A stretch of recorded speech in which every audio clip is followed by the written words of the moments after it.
ಪ್ರಾಣಿ ಶರೀರದಲ್ಲಿ ನೀವೇನು ಮಾಡಲಿಕ್ಕೆ ಬರೋದಿಲ್ಲ, ಏನಿಲ್ಲ. ಕಾಮಕ್ರೋಧಾದಿಗಳನ್ನು ಬಿಡಲಿಕ್ಕೆ ಆಗುವುದಿಲ್ಲ. ನೀವು ಈ ಮನುಷ್ಯ ಶರೀರದಲ್ಲಿ ಕಾಮಕ್ರೋಧಾದಿಗಳನ್ನು ಬಿಡಲಿಕ್ಕೆ ಬರ್ತದೆ. ಹಾಗೆ ಬಿಡಲಿಕ್ಕೆ ಬರ್ತದೆ, ಪರಮಾತ್ಮನನ್ನು ಎಲ್ಲ ಕಡೆ ನೋಡೋದು. ಹಿಂದೆ ಹೇಳಿದಂತಲ್ಲ, ಪರಮಾತ್ಮನನ್ನು ಎಲ್ಲ ಕಡೆ ಸಮನಾಗಿರತಕ್ಕಂಥ ಭಗವಂತ ಎಲ್ಲ ಕಡೆಗೂ ಇದ್ದಾನೆ. ಯಾರು ಯಾರಿಗೂ ಕೂಡ ಏನು ಉಪಕಾರ ಮಾಡುವುದಿಲ್ಲ, ಯಾರು ಯಾರಿಗೂ ಅಪಕಾರ ಮಾಡುವುದಿಲ್ಲ. ಎಲ್ಲ ಪರಮಾತ್ಮನೇ ನಮಗೆ ಸುಖ ದುಃಖಗಳನ್ನು ಕೊಡ್ತಕ್ಕಂಥವನು. ಈ ರೀತಿಯಾಗಿ ಒಂದು ಅನುಸಂಧಾನ ಮಾಡಿಕೊಂಡ್ರೆ ಕಾಮಕ್ರೋಧಾದಿಗಳನ್ನು ಗೆಲ್ಲಲಿಕ್ಕೆ ಬರ್ತದೆ. ಈ ಅನುಸಂಧಾನ ಯಾರಿಗೆ ಬರ್ತದೆ? ಪ್ರಾಣಿಗೆ ಬರ್ತದೇನೋ, ಮೃಗಗಳಿಗೆ ಬರ್ತದೇನೋ? ಬರುವುದಿಲ್ಲ, ಮನುಷ್ಯರಿಗೆ ಬರ್ತದೆ. ಮನುಷ್ಯ ಮಾಡಲಿಲ್ಲ, ಈ ಜ್ಞಾನ ಸಂಪಾದನೆ ಮಾಡಿಲ್ಲ, ಮನುಷ್ಯ ಶರೀರವನ್ನು ಬಿಟ್ಟ ಅಂತಂದ್ರೆ ಪ್ರಾಕ್ ಶರೀರ ವಿಮೋಕ್ಷಣಾತ್, ಈ ಶರೀರ ಬಿಟ್ಟು ಹೋಗುವುದರೊಳಗೆ ನೀವು ಕಾಮಕ್ರೋಧಾದಿಗಳನ್ನು ಗೆಲ್ಲಲಿಲ್ಲ ಅಂತಂದರೆ ನೀವು ಮುಂದೆ ಜನ್ಮ ಯಾವುದು ಬರ್ತದೋ ಗೊತ್ತಿಲ್ಲ. ಅದಕ್ಕೋಸ್ಕರ ಏನು ಮಾಡಬೇಕು? ಈ ಜನ್ಮದಲ್ಲೇನೆ ಪ್ರಯತ್ನ ಮಾಡಬೇಕು. ಅಲ್ಲ, ಈ ಜನ್ಮ ಮನುಷ್ಯ ಶರೀರ ಅಲ್ಲ, ಇನ್ನು ಬೇರೆ ಪುಣ್ಯಕರ್ಮ ಮಾಡಿ ಜನ್ಮ ದೇವತಾ ಶರೀರ ಪಡಿಬೋದು. ಅದೆಲ್ಲ ಬಹಳ ದೂರದ ಮಾತು. ಕಾಮಕ್ರೋಧಾದಿಗಳನ್ನು ಬಿಟ್ಟಿಲ್ಲ, ಪರಮಾತ್ಮನನ್ನು ಏನೋ ಸೇವಾ ಮಾಡಿಲ್ಲ ಅಂತಂದ್ರೆ ದೇವ ಶರೀರ ಎಲ್ಲಿ? ಮನುಷ್ಯ ಶರೀರವನ್ನೇ ಕೊಡುವುದಿಲ್ಲ. ದೇವ ಶರೀರ ಆಮೇಲೆ ಆಯಿತು. ಇದು ಪ್ರಶ್ನೆ ಹಾಕೊಂಡಿದ್ದಾರೆ ಶ್ರೀಮದಾಚಾರ್ಯರೇ. ಸತ್ಯಲೋಕದಲ್ಲಿ ಹೋಗಿ ಹುಟ್ಟಿದರೆ ನಿಮಗೆ ಕಾಮಕ್ರೋಧಾದಿಗಳನ್ನು ಗೆಲ್ಲಬಹುದಲ್ಲ ಅಂತ. ಸತ್ಯಲೋಕಕ್ಕೆ ಹಾಗೆ ಹೋಗ್ತೀರಾ? ಅದು ಮೊದಲು ಹೇಳಿ.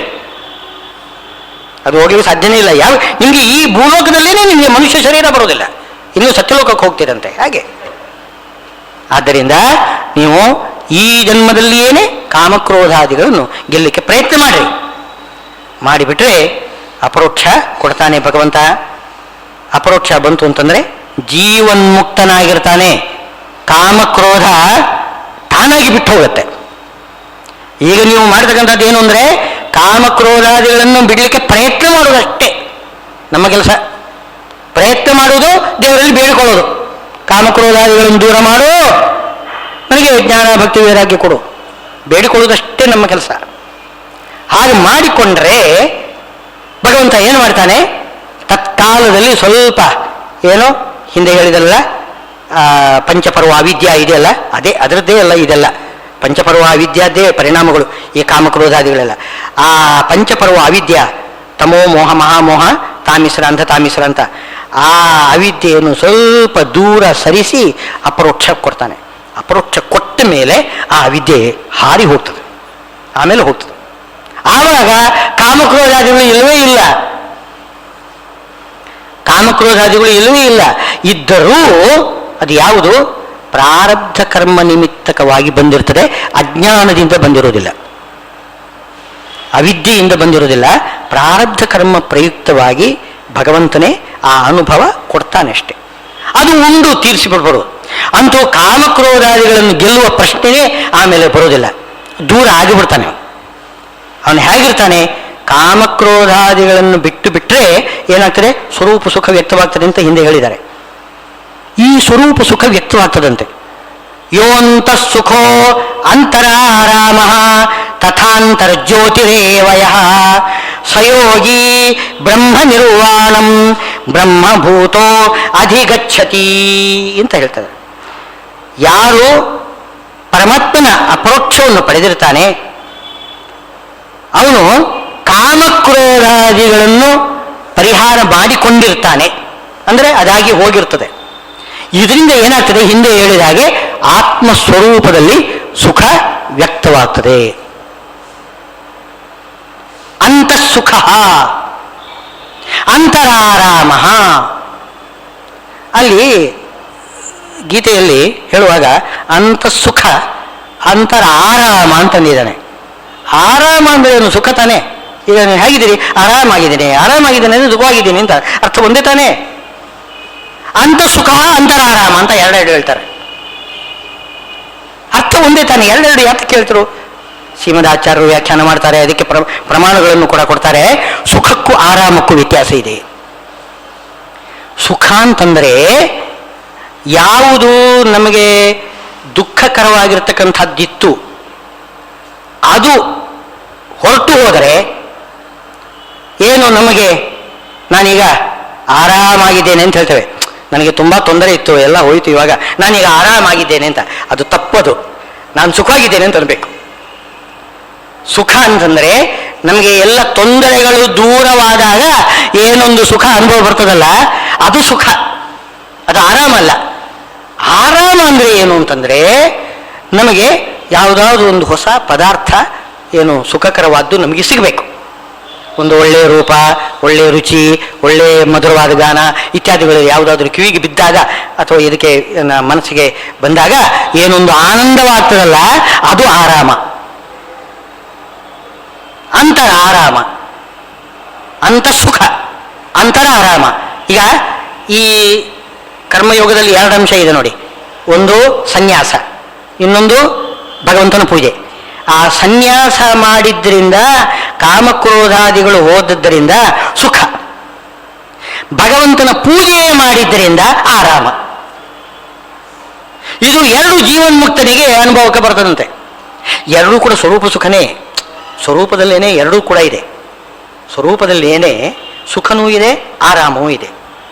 ಯಾರು ಕರ್ಮಯೋಗ ಮಾಡಿ ಪರಮಾತ್ಮನ ಅಪರೋಕ್ಷವನ್ನು ಸಂಪಾದನೆ ಮಾಡಿದ್ದಾನೆ, ಅವನು ಅನಾಯಾಸವಾಗಿ ಭಗವಂತನ ಧ್ಯಾನ ಮಾಡ್ತಿರ್ತಾನೆ. ಆವಾಗ ಕಾಮಕ್ರೋಧಾದಿಗಳು ಹೋದ ಪ್ರಯುಕ್ತ ಏನೊಂದು ಸುಖ, ಆ ಸುಖವೂ ವ್ಯಕ್ತವಾಗ್ತದೆ.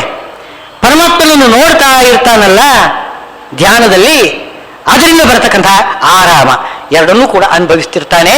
ಅಂತಃಸುಖ ಅಂತರಾರಾಮ. ಅಪರೋಕ್ಷ ಜ್ಞಾನಿಗಳ ಲಕ್ಷಣ ಅದು. ಎರಡು ರೀತಿಯ ಸುಖ ಅನುಭವಿಸ್ತಿರ್ತಾರೆ ಅವರು. ಅಂತಃಸುಖ ಅಂತರಾರಾಮ. ತಥಾ ಇನ್ನೊಂದು ಹೇಳ್ತಾ ಇದ್ದಾರೆ, ಅಂತರ್ಜ್ಯೋತಿರೇವ ಸಹ. ಇದಕ್ಕೆ ಕಾರಣ ಏನು? ಅಂತರ್ಜ್ಯೋತಿ, ಒಳಗಡೆ ಜ್ಯೋತಿ ಬೆಳಗ್ತಾ ಇರ್ತದೆ. ಅಂತರ್ಜ್ಯೋತಿ, ಜ್ಯೋತಿ ಅಂದ್ರೆ ಏನು? ಸ್ವಯಂ ಪ್ರಕಾಶನಾದ ಪರಮಾತ್ಮ. ಅವನನ್ನು ನೋಡ್ಲಿಕ್ಕೆ ಇನ್ಯಾವ ಜ್ಯೋತಿ ಬೇಡ, ಅವನು ತನ್ನನ್ನು ತಾನೇ ತೋರಿಸ್ತಾನೆ. ಅವನನ್ನು ಯಾವ ರೀತಿಯಿಂದಲೂ ನಮಗೆ ನೋಡ್ಲಿಕ್ಕೆ ಬರೋದಿಲ್ಲ. ಈ ಪದಾರ್ಥ ನೋಡಬೇಕಾಗಿದ್ರೆ ದೀಪದ ಸಹಾಯದಿಂದ ನೋಡಬಹುದು. ದೀಪವನ್ನು ನೋಡಬೇಕಾದ್ರೆ ಬೇರೆ ದೀಪ ಬೇಕೇನೋ ಹಾಗೆ ಪರಮಾತ್ಮನನ್ನು ನೋಡಬೇಕಾಗಿದ್ದರೆ ಯಾವ ಜ್ಯೋತಿಯೂ ಬೇಡ. ಪರಮಾತ್ಮ ತನ್ನಿಂದ ತಾನೇ ಸ್ವಯಂ ಜ್ಯೋತಿ ಅವನು. ಆ ಜ್ಯೋತಿ ಅಂತರೇವಾ, ಒಳಗಡೆನೇ ಇರ್ತದೆ. ಅಂದರೆ ಅವನಲ್ಲೇನೆ ನೆಟ್ಟ ಮನಸ್ಸಿಟ್ಟಿರ್ತಾನೆ ಅಂತ ಅರ್ಥ. ಆ ಜ್ಯೋತಿ ರೂಪನಾಗಿ ಬೆಳಗ್ತಕ್ಕಂತಹ ಆ ಭಗವಂತನನ್ನು ಒಳಗಡೆ ನೋಡ್ತಾ ಇರ್ತಾನೆ. ಅಲ್ಲಿ ಏವಕಾರ ಹಾಕಿದ್ದಾರೆ, ಅಂತರ್ಜ್ಯೋತಿರೇವಾ ಅಂತ. ಅಂತರ್ಜ್ಯೋತಿರೇವ ಅಂತ ಎಂಬ ಅಭಿಪ್ರಾಯ ಏನು? ಅದಕ್ಕೆ ಏವಕಾರಕ್ಕೆ ಅರ್ಥವನ್ನು ಭಾಷ್ಯದಲ್ಲಿ ಶ್ರೀಮದಾಚಾರ್ಯರು ಹೇಳ್ತಾರೆ. ಜೀವನ್ಮುಕ್ತರು ಪರಮಾತ್ಮನನ್ನು ಸದಾ ಕಾಲ ಧ್ಯಾನ ಮಾಡ್ತಿರ್ತಾರೆ. ಅಂದರೆ ಅದೇ ಗುಂಗಿನಲ್ಲಿ ಇರ್ತಾರೆ ಅಂತ. ಸದಾ ಕಾಲ ಕೂತ್ಕೊಂಡು ಅವರು ಆಸನದಲ್ಲಿ ಕೂತಿರ್ತಾರೆ, ಆ ಕಡೆ ಈ ಕಡೆ ನೋಡೋದಿಲ್ಲ, ಹಾಗಲ್ಲ. ಅವರು ಎಲ್ಲ ಕಡೆ ನೋಡ್ತಾ ಇದ್ದರೂ ಕೂಡ ನೋಡಿದರೂ ನೋಡಿದಂತಿರಬೇಕು ಅಂತ ದಾಸರಾಯರು ಹೇಳಿದ ಹಾಗೆ. ಆಡಿದರೂ ಆಡದಂತೆ ಇರಬೇಕು, ನೋಡಿದರೂ ನೋಡದಂತೆ ಇರಬೇಕು. ಅಂದರೆ ಅರ್ಥವೇನು? ಎಲ್ಲ ಕಡೆ ಭಗವಂತನನ್ನೇ ನೋಡ್ತಿರ್ತಾರೆ. ಈಗ ಯಾರಾದರೂ ಮಾತನಾಡ್ತಾ ಇದ್ದರೆ ಅಲ್ಲಿ ಒಳಗಡೆ ಭಗವಂತ ನುಡಿತಾ ಇದ್ದಾನೆ. ಹೀಗೆ ಯಾವುದನ್ನೇ ನೋಡಿದರು. ದಾಸರಾಯರು ದೃಷ್ಟಾಂತ ಕೊಡ್ತಾರಲ್ಲ, ಕನ್ನಡಿ ನೋಡೋದು ಅಂದರೆ ಕನ್ನಡಿ ನೋಡೋದಲ್ಲ, ಕನ್ನಡಿಯಲ್ಲಿ ನಮ್ಮ ಪ್ರತಿಬಿಂಬ ನೋಡೋದು. ನಾವು ಹೇಳೋದು ನಾವು ಕನ್ನಡಿ ನೋಡೋದು ಅಂತ. ನಾವು ನೋಡ್ತಾ ಇರೋದು ಪ್ರತಿಬಿಂಬ, ನಮ್ಮ ಮುಖದ ಪ್ರತಿಬಿಂಬ ನೋಡೋದು. ಹಾಗೆ ಯಾವುದೇ ಪದಾರ್ಥ ನೋಡಿದರೂ ಅಲ್ಲಿ ಭಗವಂತನನ್ನು ನೋಡ್ತಿರ್ತಾರೆ ನೋಡಿ. ಇದು ಏನು? ಸಮಾಧಿ. ಇದಕ್ಕೆ ಹೇಳೋದು ಸಮಾಧಿ. ಅಂದರೆ ಧಾರಣ, ಧ್ಯಾನ, ಸಮಾಧಿ. ಅಷ್ಟಾಂಗ ಯೋಗಗಳೇ ನೋಡಿ. ಯಮ, ನಿಯಮ, ಆಸನ, ಪ್ರಾಣಾಯಾಮ, ಪ್ರತ್ಯಾಹಾರ. ಪ್ರತ್ಯಾಹಾರ ಅಂದರೆ ಅರ್ಥವೇನು? ಇಂದ್ರಿಯಗಳನ್ನು ವಿಷಯಗಳ ಕಡೆಯಿಂದ ಈಚೆ ಎಳ್ಕೊಳ್ಳೋದು. ಈಚೆ ಎಳ್ಕೊಳ್ಳೋದಂದ್ರೆ ಮತ್ತೇನಲ್ಲ, ಇಂದ್ರಿಯಗಳಲ್ಲಿ ಇರತಕ್ಕಂಥ ಭಗವದ್ ರೂಪ ಎಲ್ಲ ಇಲ್ಲನೇ ಇರು, ಅದೇ ಇದು ಬೇರೆ ಅಲ್ಲ ಅಂತ ತಿಳ್ಕೊಳ್ಳೋದು. ಇದು ತಾನೇ ಪ್ರತ್ಯಾಹಾರ. ಆಮೇಲೆ ಧಾರಣ. ಧಾರಣ ಅಂದರೆ ಆಗಾಗಾಗಿ ಸ್ಮರಣೆ ಮಾಡ್ತಾ ಇರೋದು. ಏನು ಮಾಡಿದರೂ ಭಗವಂತನ ಸ್ಮರಣೆ ಬರ್ತದೆ, ಸ್ಮರಣೆ ಮಾತ್ರ. ಆಮೇಲೆ ಧ್ಯಾನ. ಧ್ಯಾನ ಅಂತಂದಾಗ ಸ್ವಲ್ಪ ಸ್ಮರಣೆಗೂ ಧ್ಯಾನಕ್ಕೂ ವ್ಯತ್ಯಾಸ ಇದೆ. ಸ್ಮರಣೆ ಅಂದರೆ ಕೇವಲ ಸ್ಮರಣೆ, ಭಗವಂತನ ಸ್ಮರಣೆ ಬಂದು ಹೋಗ್ತದೆ ಸ್ವಲ್ಪ ಕಾಲ. ಧ್ಯಾನ ಅಂತಂದರೆ ಅರ್ಥವೇನು? ಮನಸ್ಸಿನಲ್ಲಿ ಭಗವಂತನ ಒಂದು ಸ್ವರೂಪವನ್ನು ನಾವೇ ಚಿಂತನೆ ಮಾಡ್ತೇವೆ, ಕಲ್ಪನೆ ಮಾಡ್ಕೋತೇವೆ, ಅದನ್ನು ಆಲೋಚನೆ ಮಾಡ್ತಾ ಇರ್ತೇವೆ. ಈಗ ಮಂತ್ರ ಜಪ ಮಾಡುವಾಗ ನಾವೇನು ಮಾಡ್ತೇವೆ? ಆ ಮಂತ್ರದಲ್ಲಿರ್ತಕ್ಕಂಥ ಧ್ಯೇಯ ರೂಪ ಇದೆ ನೋಡಿ, ಅದನ್ನು ಮನಸ್ಸಲ್ಲಿ ಚಿಂತನೆ ಮಾಡಿ ಅದು ಕಣ್ಣ ಮುಂದೆ ಇರುವ ಹಾಗೆ ಅದನ್ನು ನೋಡ್ತಾ ಇರ್ತೇವೆ. ಅದರೊಳಗೆ ಭಗವಂತ ಇದ್ದಾನೆ ಅಂತ ತಿಳ್ಕೊಳ್ಳೋದು. ಈಗ ಇಲ್ಲಿ ಹೊರಗಡೆ ಅದು ಪ್ರತಿಮೆ ಇದೆ, ಹೊರಗಡೆ ಪ್ರತಿಮಾವನ್ನು ನೋಡಿಕೊಂಡು ಭಗವಂತನನ್ನು ಚಿಂತನೆ ಮಾಡ್ತೇವೆ. ಪ್ರತಿಮೆಗೆ ಕೈ ಮುಗಿಯುವಾಗ ಪ್ರತಿಮೆಯ ಒಳಗಡೆ ಭಗವಂತನನ್ನು ನೋಡಿ ಕೈ ಮುಗಿತೇವೆ. ಹಾಗೆ ನಮ್ಮ ಮನಸ್ಸಿನೊಳಗೆ ಒಂದು ಪ್ರತಿಮೆಯನ್ನು ನಾವು ಮಾಡಿಕೊತೇವೆ. ಮನಸ್ಸಿನೊಳಗೆ ಒಂದು ಪ್ರತಿಮೆ ನಾವು ಮಾಡಿಕೊಂಡು ಅದನ್ನು ನೋಡ್ತಾ ಅದರೊಳಗೆ ಭಗವಂತನನ್ನು ಚಿಂತನೆ ಮಾಡೋದು, ಇದಕ್ಕೆ ಧ್ಯಾನ ಅಂತ ಹೆಸರು.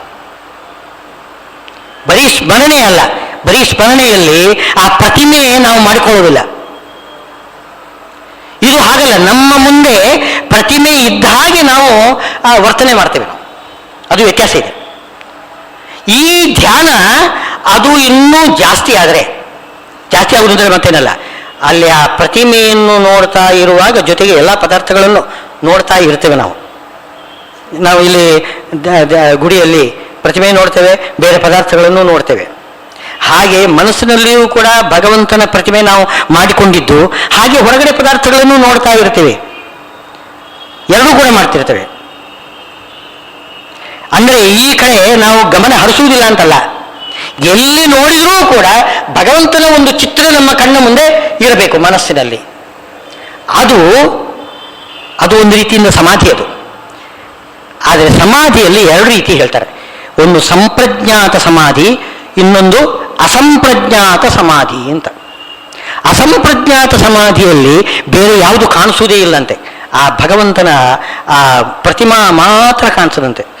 ಅದು ಮಾಡಿ ಅಭ್ಯಾಸ ಇದ್ದವರಿಗೆ ಗೊತ್ತು, ಅದು ಶಾಸ್ತ್ರದಲ್ಲಿ ಹಾಗೆ ಹೇಳ್ತಾರೆ. ಬೇರೆ ಯಾವುದು ಕಾಣಿಸೋದಿಲ್ಲ ಅಂತೆ. ಬೇರೆ ಯಾವುದು ಕಾಣಿಸುವುದಿಲ್ಲ ಅಂತಂದ್ರೆ ಕಣ್ಣಿಗೆ ಕಾಣಿಸೋದು ಮಾತ್ರ ಅಲ್ಲ, ಕಿವಿಗೂ ಯಾವುದು ಕೇಳಿಸೋದಿಲ್ಲ. ಬೇರೆ ತಾಡನ ಮಾಡಿದರೂ ಕೂಡ ಕಿವಿಗೆ ಆ ಧ್ವನಿ ಅದು ಅನುಭವಕ್ಕೆ ಬರೋದಿಲ್ಲ. ತುಂಬ ಆಲೋಚನೆ ಮಾಡ್ತಾ ಇದ್ರೆ ನಾವು ನೋಡ್ತೇವೆ ಕೆಲವು ಸಲ, ತುಂಬ ಒಂದು ನಮಗೆ ಬೇಕಾದವರನ್ನು ಅಥವಾ ಬೇಡದಿದ್ದವರನ್ನು ಕೆಲವೊಮ್ಮೆ ಚಿಂತನೆ ಮಾಡ್ತಿರ್ತೇವೆ. ಆಗ ಚಿಂತನೆ ಮಾಡ್ತಾ ಇರುವಾಗ ಏನು ಹೇಳಿದಿ ಅಂತ ಕೇಳ್ತೇವೆ. ಏನು ಶಬ್ದ ಏನೋ ಬಿದ್ದಾಗ ಆಗ್ತದೆ, ಅದರ ಅರ್ಥ ಆಗಿರೋದಿಲ್ಲ. ಏನು ಹೇಳಿದೆ ಅಂತ ಕೇಳ್ತೇವೆ. ನಮ್ಮ ಮನಸ್ಸು ಬೇರೆ ಕಡೆ ಇತ್ತು ಅಂತ. ಆ ರೀತಿ ಭಗವಂತನ ಕಡೆಗೆ ಮನಸ್ಸು ಇಟ್ಟುಕೊಂಡು ಉಳಿದ ಪದಾರ್ಥಗಳ ಬಗ್ಗೆ ಅವರಿಗೆ ಏನು ಗೊತ್ತೇ ಆಗುವುದಿಲ್ಲ ಅಂತೆ. ಇದು ಅಸಂಪ್ರಜ್ಞಾತ ಸಮಾಧಿ. ಇದು ಎರಡೂ ಕೂಡ ಕಾಣಿಸುವುದಾಗಿದ್ದರೆ ಅದು ಸಂಪ್ರಜ್ಞಾತ ಸಮಾಧಿ.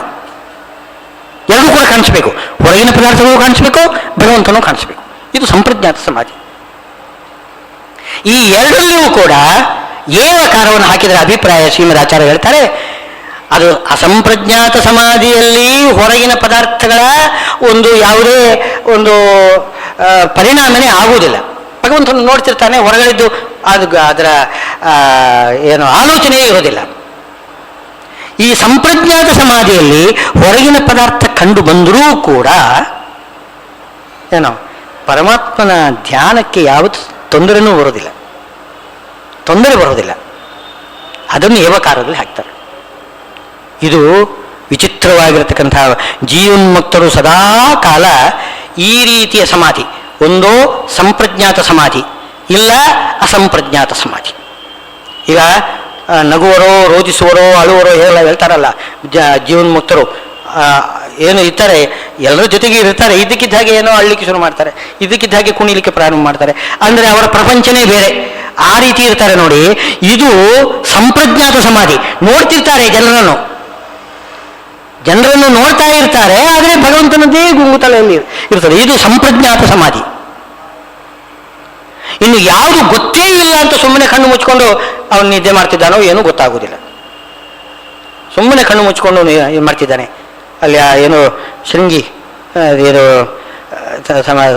ಏನು ಮಾಡಿ ಪರೀಕ್ಷಿತ ರಾಜ ಹಾವಿನ ಇದನ್ನು ಹಾಕಿದಾನಲ್ಲ, ಅದು ನೋಡಿದಾಗ ಆ ಮುನಿ ಏನು ಮಾಡ್ತಿದ್ದಾನೆ, ತಪಸ್ಸು ಮಾಡ್ತಿದ್ದಾನೋ ಸುಮ್ಮನೆ ಕೂತಿದ್ದಾನೋ ಏನೋ ಅಂತ ಅವನಿಗೆ ಗೊತ್ತಾಗಿಲ್ಲ ಅಂತೆ. ನೋಡುವವರಿಗೆ ಏನು ಗೊತ್ತಾಗಲ್ಲ. ಅಂತೂ ಸಂಪ್ರಜ್ಞಾತ ಸಮಾಧಿಯಲ್ಲೋ ಅಸಂಪ್ರಜ್ಞಾತ ಸಮಾಧಿಯಲ್ಲೋ ಇರ್ತಾರೆ ಅವರು. ಅವರಿಗೆ ಯಾವುದ ಹೊರಗಿನ ಬಾಕಿ ಪದಾರ್ಥದ ಪರಿಣಾಮವೇ ಆಗುವುದಿಲ್ಲ. ಅದನ್ನು ಇಲ್ಲಿ ಜ್ಯೋತಿರೇವಯ ಸ ಯೋಗಿ ಬ್ರಹ್ಮ ನಿರ್ವಾಣಂ ಬ್ರಹ್ಮಭೂತೋ ಅಧಿಗಚ್ಚತಿ. ಈ ರೀತಿಯಾಗಿ ಯಾರು ಯೋಗಾಭ್ಯಾಸ ಮಾಡ್ತಾರೋ, ಯೋಗ ಅಂದರೆ ಕರ್ಮಯೋಗ ಮಾಡಿರ್ತಕ್ಕಂಥವನು, ಕರ್ಮಯೋಗ ಮಾಡಿ ಯಾರು ಭಗವಂತನನ್ನು ಸದಾಕಾಲ ಸ್ಮರಣೆ ಮಾಡ್ತಿರ್ತಾರೋ ಅವನು ಬ್ರಹ್ಮಭೂತ ಪರಬ್ರಹ್ಮನನ್ನು ಧ್ಯಾನ ಮಾಡ್ತಾ ಇರುವುದರಿಂದ ಬ್ರಹ್ಮ ನಿರ್ವಾಣಂ, ನಿರ್ವಾಣ ಬ್ರಹ್ಮ ಅಂತ. ನಿರ್ವಾಣ ಬ್ರಹ್ಮ ಅಂತಂದರೆ ಅರ್ಥವೇನು? ಅಶರೀರ ಬ್ರಹ್ಮ. ಬಾಣ ಅಂದರೆ ವಾಣ ಬಾಣ ಬಕಾರಕ್ಕೆ ಅರ್ಥ ಒಂದೇ. ಏತದ್ ಬಾಣಮವಷ್ಟಭ್ಯ ಅಂತ ಉಪನಿಷತ್ತಿನೆಲ್ಲ ಶರೀರಕ್ಕೆ ಬಾಣ ಅಂತ ಹೇಳ್ತಾರೆ. ಅದೊಂದು ಹೆಸರು, ಅದು ಶರೀರ ದೇಹ ಇತ್ಯಾದಿಗಳೆಲ್ಲ ಹೆಸರುಗಳು ಉಂಟಲ್ಲ, ಅದರಲ್ಲಿ ಬಾಣ ಅಂತಂದರೆ ಶರೀರ, ಅದು ಒಂದು ಹೆಸರು. ನಿರ್ಬಾಣ ಅಂದರೆ ಶರೀರ ಇಲ್ಲ, ಅಂದರೆ ಪ್ರಾಕೃತ ಶರೀರ ಇಲ್ಲದೇ ಇರತಕ್ಕಂಥವನು ಯಾರು? ಪರಮಾತ್ಮ. ಅವನು ನಿರ್ವಾಣ ಬ್ರಹ್ಮ ಅಂತ. ಬ್ರಹ್ಮ ನಿರ್ವಾಣಂ ಬ್ರಹ್ಮ ರುಚ್ಯತಿ ಅಧಿಗಚ್ಚತಿ ಅಂಥ ಅಪ್ರಾಕೃತ ಶರೀರಿಯಾದ ಪರಮಾತ್ಮನನ್ನು ಹೋಗಿ ಸೇರ್ತಾನೆ, ಮೋಕ್ಷಕ್ಕೆ ಹೋಗ್ತಾನೆ. ಈ ರೀತಿ ಜೀವನ್ಮುಕ್ತ ಸದಾ ಕಾಲ ಭಗವಂತನನ್ನು ಧ್ಯಾನ ಮಾಡ್ತಾ ಮಾಡ್ತಾ ಆವಾಗ ಅವನು ಪರಮಾತ್ಮನ ಕೊನೆಯಲ್ಲಿ ಒಂದು ಪರಮ ಪ್ರಸಾದ ಉಂಟಾಗ್ತದೆ. ಇದೆಲ್ಲ ಏನು ಕರ್ಮಯೋಗ.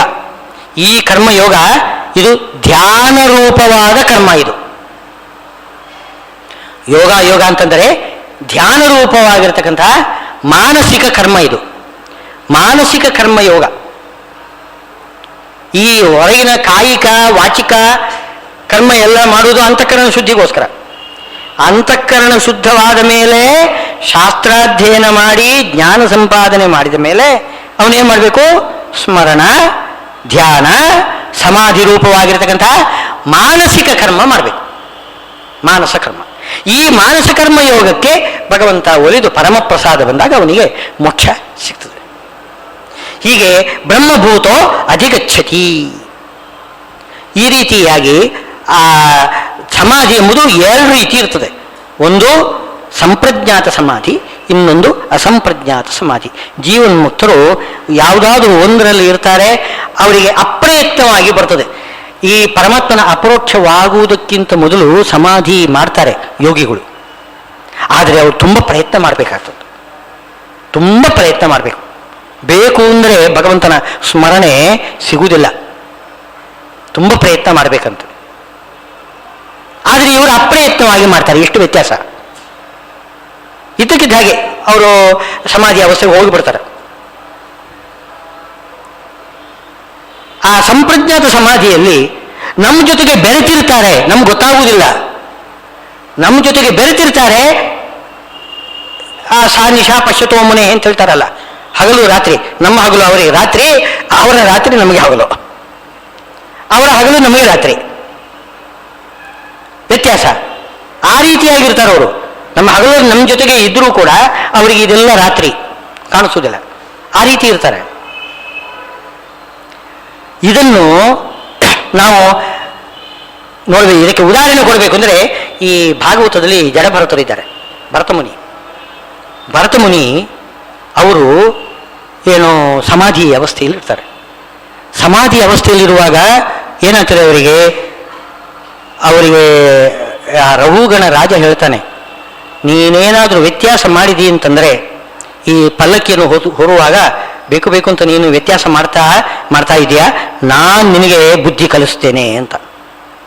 ಆಗ ಭರತಮುನಿ ನಗುತ್ತಾರೆ, ನನಗೆ ನೀನು ಬುದ್ಧಿ ಕಲಿಸ್ತೀಯೇನೋ? ಏನು ಮಾಡ್ತೀಯ ನೀನು ಹೊಡಿತಿ ಅಲ್ವೇ, ಹೊಡಿಸ್ತಿ, ಚಾಟಿ ಏಟಿಂದ ಹೊಡಿಸ್ತಿ ಅಲ್ವಾ? ಹೊಡೆದರೆ ಅದು ನನಗೆ ತಾಗೋದಿಲ್ಲ ಅಂತ ಹೇಳ್ತಾನೆ. ನನಗೇನು ತಾಗೋದಿಲ್ಲ. ಅದಕ್ಕೆ ಆ ರಘುಗಣ ರಾಜ ಹೇಳ್ತಾನೆ, ಅದು ತಾಗುವುದಿಲ್ಲ ಅಂದರೆ ಹಾಗೆ ಒಲೆ ಮೇಲೆ ಈ ಅನ್ನಕ್ಕೆ ಹೆಸರಿಟ್ಟರೆ, ಆ ಬೆಂಕಿ ಮಾಡಿಬಿಟ್ರೆ ಪಾತ್ರೆ ಬಿಸಿಯಾದಾಗ ಒಳಗಡೆ ಇರತಕ್ಕಂಥ ನೀರು ಕುದಿಯಲೇಬೇಕು. ಪಾತ್ರೆ ಬಿಸಿಯಾದಾಗ ನೀರು ಕುದಿಯಲೇಬೇಕಲ್ಲ. ಹಾಗೆ ಈಗ ಅಲ್ಲಿ ಹೊಡೆದರೆ ನಿನಗೆ ಶರೀರಕ್ಕೆ ಹೊಡೆದ್ರೆ ನಿನಗೆ ನೋವು ಆಗಲೇಬೇಕಲ್ಲ, ಆತ್ಮಕ್ಕೆ ಸುಖ ದುಃಖ ಅನುಭವ ಬರಲೇಬೇಕಲ್ಲ ಅಂತ ಪ್ರಶ್ನೆ ಮಾಡ್ತಾನೆ. ಯಾರು? ರಘುಗಣರಾಜ.